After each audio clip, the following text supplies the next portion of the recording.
ವಿಶ್ವಶಾಂತಿಗಾಗಿ ಮೌನಧರಣಿ. ಎಲ್ರಿಗೂ ಸ್ವಾಗತ. ನಾನು ಶಂಶೀರ್ ಬುಡೋಳಿ.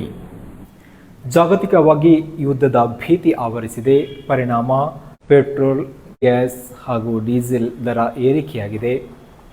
ಇನ್ನೊಂದು ಕಡೆ ಮಾನವ ಸಂಬಂಧಗಳಲ್ಲಿ ಬಿರುಕು ಮೂಡ್ತಾ ಇದೆ. ಈ ಮಾನವ ಸಂಬಂಧಗಳಲ್ಲಿ ಬಿರುಕು ಮೂಡಿರುವುದನ್ನು ತಪ್ಪಿಸಲು, ಅದನ್ನು ಹದ ಮಾಡೋಕೆ ಹಾಗೂ ಭೂಮಿಯಲ್ಲಿ ನೆತ್ತರು ಚೆಲ್ಲುವುದನ್ನು ಕಡಿಮೆಗೊಳಿಸಿ ಹಸಿರು ಹೊದಿಕೆಯನ್ನು ಹಾಕಬೇಕು ಎಂಬಂತಹ ಉದ್ದೇಶದೊಂದಿಗೆ ವಿಶ್ವ ಶಾಂತಿಗಾಗಿ ಮೌನಧರಣಿ ಈ ಮೂಲಕ ಜಾಗೃತಿ ಅಭಿಯಾನವನ್ನು ನಡೆಸೋಕೆ ಕುಂದಾಪುರ ಮಕ್ಕಳ ಸಂಸ್ಥೆಯ ರಾಮಾಂಜಿಯವರು ನಿರ್ಧಾರ ಮಾಡಿದ್ದು, ಮೇ 23 ಅಂದರೆ ಶನಿವಾರ ಬೆಳಗ್ಗೆಯಿಂದ ಸಂಜೆಯವರೆಗೆ ಮಂಗಳೂರಿನ ಕ್ಲಾಕ್ ಟವರ್ ಎದುರು ಮೌನಧರಣಿ ನಡೆಸ್ತೀನಿ ಅಂತ ಇವತ್ತು ಮಂಗಳೂರಿನ ಪತ್ರಿಕಾ ಭವನದಲ್ಲಿ ನಡೆದಂತಹ ಸುದ್ದಿಗೋಷ್ಠಿಯಲ್ಲಿ ಅವರು ಹೇಳಿಕೆಯನ್ನು ನೀಡಿದ್ದಾರೆ.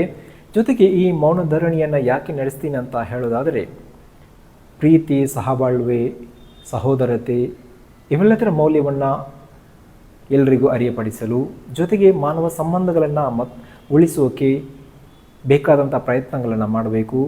ಮಕ್ಕಳ ಭವಿಷ್ಯವನ್ನು ಉಜ್ವಲವಾಗಿಸೋಕೆ ನಾವೆಲ್ಲ ಪ್ರಯತ್ನ ಮಾಡಬೇಕು ಎಂಬಂತಹ ಒಂದೇ ಒಂದು ಸಂದೇಶವನ್ನು, ಮನುಷ್ಯತ್ವದ ಕಾಳಜಿಯನ್ನು ಇಟ್ಕೊಂಡು ಈ ಧರಣಿಯನ್ನು ನಡೆಸೋಕೆ ಅವರು ಮುಂದಾಗಿರುವುದು ಒಂದು ಉತ್ತಮವಾದಂತಹ ಯೋಜನೆ ಅಥವಾ ಉತ್ತಮವಾದಂತಹ ಯೋಚನೆ ಅಂತ ಹೇಳ್ಬೋದು. ಯಾಕಂದರೆ ಸದ್ಯದ ಕಾಲಘಟ್ಟದಲ್ಲಿ ಮಾನವ ಸಂಬಂಧಗಳಲ್ಲಿ ಬೆರುಕು ಮೂಡ್ತಾ ಇದೆ.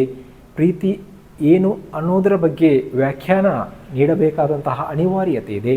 ಸಹಬಾಳ್ವೆ ಇಲ್ಲ, ಪರಸ್ಪರ ಸಹೋದರತೆ ಇಲ್ಲ. ಎಲ್ಲೂ ನೋಡಿದರೂ ಹೆಚ್ಚಿನ ಕಡೆ ದ್ವೇಷ, ಅಸೂಯೆ ಇಂತಹ ನಕಾರಾತ್ಮಕ ಭಾವನೆಗಳೇ ಹೆಚ್ಚಾಗ್ತಾ ಇದೆ. ಈ ನಕಾರಾತ್ಮಕ ಭಾವನೆಗಳನ್ನು ಹೋಗಲಾಡಿಸಿ ಸಕಾರಾತ್ಮಕವಾದಂತಹ ಮನೋಭಾವಗಳನ್ನು ಬೆಳೆಸೋಕೆ ಇಂತಹ ಒಂದು ಕಾರ್ಯಕ್ರಮ ಪೂರಕವಾಗಿರುತ್ತೆ ಎಂಬುದೇ ಎಲ್ಲರ ಒಂದು ಅನಿಸಿಕೆ. ಹೀಗಾಗಿ ಶನಿವಾರ ಮಂಗಳೂರಿನ ಕ್ಲಾಕ್ ಟವರ್ ಎದುರು ಅವರು ಮೌನಧರಣಿಯನ್ನು ನಡೆಸ್ತಾರೆ. ಎಲ್ಲರೂ ಸಪೋರ್ಟ್ ನೀಡಬೇಕು ಅಂತ ಅವರು ಪತ್ರಿಕಾ ಮಾಧ್ಯಮದ ಮೂಲಕ ಅವರು ಮನವಿ ಕೂಡ ಮಾಡಿದ್ದಾರೆ. ಎಲ್ಲರೂ ಕೂಡ ವಿಶ್ವ ಶಾಂತಿಗಾಗಿ ಎಲ್ಲರೂ ಕೂಡ ಹೋರಾಡಬೇಕು. ಇಂತಹ ಯೋಜನೆಗಳಿಗೆ, ಕಾರ್ಯಕ್ರಮಗಳಿಗೆ ಎಲ್ಲರೂ ಕೂಡ ಕೈ ಜೋಡಿಸಬೇಕು ಎಂಬುದೇ ಸದ್ಯದ ಕಾಲಘಟ್ಟದ ಅನಿವಾರ್ಯತೆ ಅಂತ ಹೇಳ್ಬೋದು. ಸದ್ಯಕ್ಕೆ ಬ್ರೇಕ್ ಹಾಕ್ತಾ ಮತ್ತೊಮ್ಮೆ ಸಿಗ್ತೀನಿ. ಅಲ್ಲಿಯವರೆಗೂ ಧನ್ಯವಾದ.